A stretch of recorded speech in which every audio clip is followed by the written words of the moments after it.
ሰላም ጤና ይስጥልን ውድ የክንፋን መረጃ ተከታታዮቻችን ተመረጡና ወቅታዊ ዜናዎችን ዝንላችሁ ተናን አብራችሁን ቆዩ። እስራኤል ከአሜሪካ ጋር በመተባበር በኢራን ላይ የአየር ጥቃት መክፈቷ ተገልጿል። ኢራንም የራሷን የመልስ ምት ሰጥታለች። እኛም ይህንን በተመለከተ ሰፋ ያለ ዝርዝር ዜና ይዘንላችሁ መጥተናል። አብራችሁን ቆዩ። መረጃዎቻችን በየጊዜው እንዲደርሷችሁ ቻናላችንን ሰብስክራይብ በማድረግ የደወል ምልክቷን ይጫኑ። እስራኤል ከአሜሪካ ጋር በመተባበር በኢራን ላይ የአየር ጥቃት መክፈቷ ተገለጸ። እስራኤል ከአሜሪካ ጋር በመተባበር በኢራን ዋና ከተማ ቴሄራንና በተለያዩ የሀገሪቱ ክፍሎች ላይ ሰፊና ተከታታይ የአየር ጥቃት መጀመሯን አስታውቃለች። በቴሄራን ከተማ ከፍተኛ የፍንዳታ ድምጾች እየተሰሙ ሲሆን ጥቃቱ የኢራንን የደህንነት መዋቅር ሙሉ በሙሉ ለማፈራረስ ያለመ መሆኑን አንድ የአሜሪካ ባለስልጣን ለአልጀዚራ ገልጸዋል።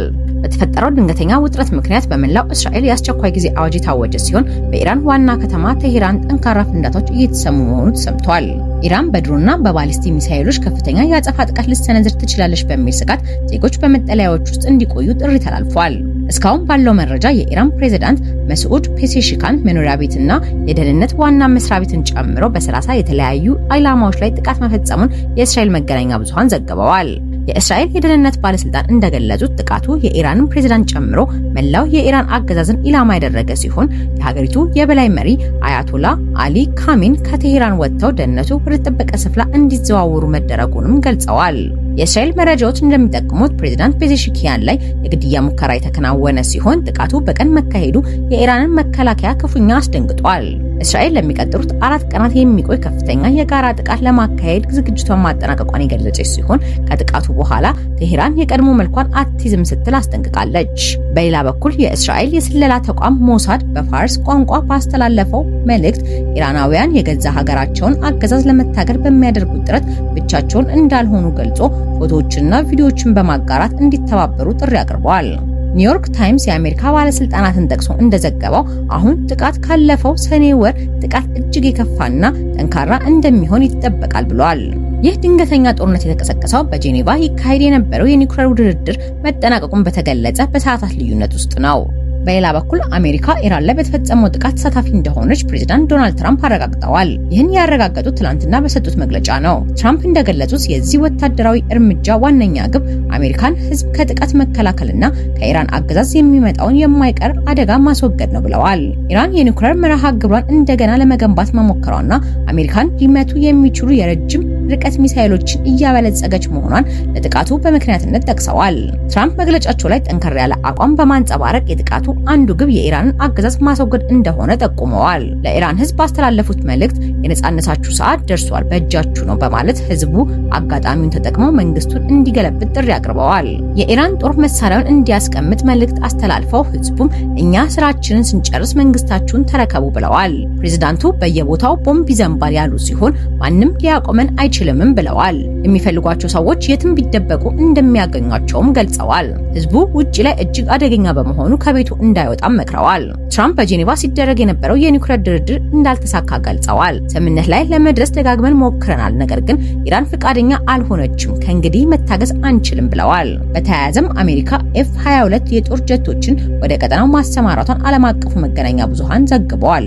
የእስራኤሉ ጠቅላይ ሚኒስትር ቤንያሚን ኔታንያሁ እስራኤልና አሜሪካ በኢራን ላይ የከፈቱት ጥቃት የኢራንን ህዝብ እጣ ፋንታውን በእጁ እንዲይዝ በር የሚከፍት መሆኑን ገልጸዋል። ጠቅላይ ሚኒስትሩ ይህንን ያሉት ዶናልድ ትራምፕ ተመሳሳይ መንፈስ ያለው መግለጫ በሰጡ ማግስት ነው። ይህ የጋራ ወታደራዊ እርምጃ በኢራን ላይ ያለውን አምባገነናዊ ስርዓት ለመናድ የታለመ መሆኑን የጠቆሙ ኔታንያሁ ኦፕሬሽኑ ለቀጠናዊ ሰላምና ለኢራን ህዝብ ነጻነት ወሳኝ መሆኑን አሳስበዋል። በቴሄራንና በተለያዩ የኢራን ከተሞች የሚሰሙት ፍንዳታዎች ቀጥለው ባለበት በዚህ ወቅት ዓለም አቀፉ ማህበረሰብ ሁኔታውን በከፍተኛ ትኩረት እየተከታተለው ይገኛል። በተያያዘ ዜና ኢራን የተፈጸመውን ጥቃት ተከትሎ ብርቱ የአጸፋ እርምጃ ለመውሰድ የተዘጋጀች መሆኑን አንድ ስማቸው ያልተገለጸ የኢራን ባለስልጣን ለሮይተርስ የዜና ምንጭ ገልጸዋል። የኢራን አጸፋ እጅግ ከፍተኛና ብርቱ እንደሚሆን ባለስልጣኑ አስታውቀዋል። በሌላ በኩል የኢራን ፓርላማ የብሔራዊ ደህንነት ኮሚሽነር ሰብሳቢ የሆኑት ኢብራሂም አዚዚ በኤክስ ገጻቸው ላይ ባሰፈሩት መልእክት ጠንካራ ማስጠንቀቂያ አስተላልፈዋል። አስቀድመን አስጠንቅቀን ነበር ያሉ ሲሆን አሁን የጀመራችሁት መንገድ መጨረሻችሁ ከእናንተ ቁጥጥር ውጪ የሆነ ነው ሲሉ ገልጸዋል። ወደ እስራኤል በርካታ ሚሳኤሎች ዘንበዋል። በመላ እስራኤል የአደጋ ማስጠንቀቂያ ደወሎች እየተሰሙ ነው። የእስራኤል መከላከያ ሰራዊት IDF በቀድሞ ትዊተር ገጹ ላይ ባሰፈረው መግለጫ ያለውን ሁኔታ በመገምገም ዛሬ ቅዳሜ ከረፋዱ 2 ሰዓት ጀምሮ በሀገር ውስጥ ጥበቃ መመሪያዎች ላይ አስቸኳይ ለውጦች እንዲደረጉ ተወስኗል። በለውጦቹ መሰረት ሁሉም የሀገሪቱ አካባቢዎች ከሙሉ እንቅስቃሴ ወደ አስፈላጊ እንቅስቃሴ እንዲሸጋገሩ ተደርጓል። መመሪያዎቹ የትምህርት እንቅስቃሴዎች፣ ስብሰባዎችና ከአስፈላጊ ዘርፎች ውጪ ያሉ የስራ ቦታዎች እገዳ ያካትታል ብሏል። የኢራን ብሔራዊ የዜና ጣቢያ IRIN ጥቃት መፈጸሙን ያረጋገጠ ሲሆን በዋና ከተማዋ ምስራቃዊና ሰሜናዊ ክፍሎች የጭስ ደመናና የፍንዳታ ድምጽ መሰማቱን አመልክቷል። ስርጭቱ ለአጭር ጊዜ የድምጽ መቆራረጥ አጋጥሞት የነበረ ቢሆንም በቴህራን ያሉ ሁኔታዎችን በሚያሳይ የጽሑፍ ዘገባ ስርጭቱን ቀጥሏል። በሌላ በኩል በኢራን ቴህራን ላይ ሌላ ዙር ጥቃት ተከፍቷል።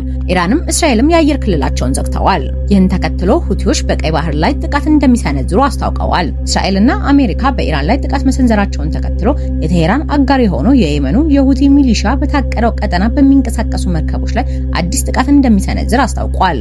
ሁለት የሁቲ ባለስልጣናት ቅዳሜ ዕለት ለአሶሲዬሽን ፕሬስ እንደገለጹት ቡድኑ ኢራንን ለመደገፍ ሲል በቀይ ባህር በኩል በሚጓዙ መርከቦች ላይ በእስራኤል ላይ ጥቃት ይሰነዝራል ብለዋል።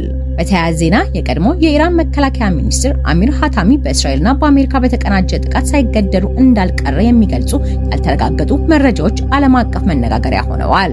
መረጃው ዛሬ ጠዋት ላይ በማህበራዊ ሚዲያዎች በስፋት መሰራጨት የጀመረ ሲሆን ጥቃቱ የተፈጸመው በከፍተኛ ሚስጥር እንደነበረ ተነግሯል። በተለይም በኢራንና በምዕራባውያን መካከል ያለው ወታደራዊ ፍጥጫ በበረታበት በዚህ ወቅት የጀነራሉ መገደል ወሬ በቀጠናው ላይ ትልቅ ድንጋጤን ፈጥሯል። እስካሁን ድረስ ግን ከኢራን መንግስትም ሆነ ከገለልተኛው ወገኖች የተረጋገጠ መረጃ አልወጣም። ጉዳዩ በወሬ ደረጃ ብቻ የቀረ ይሁን ወይም እውነት የቴህራን ዝምታ ብዙ ጥርጣሬዎችን እያሳደረ ይገኛል።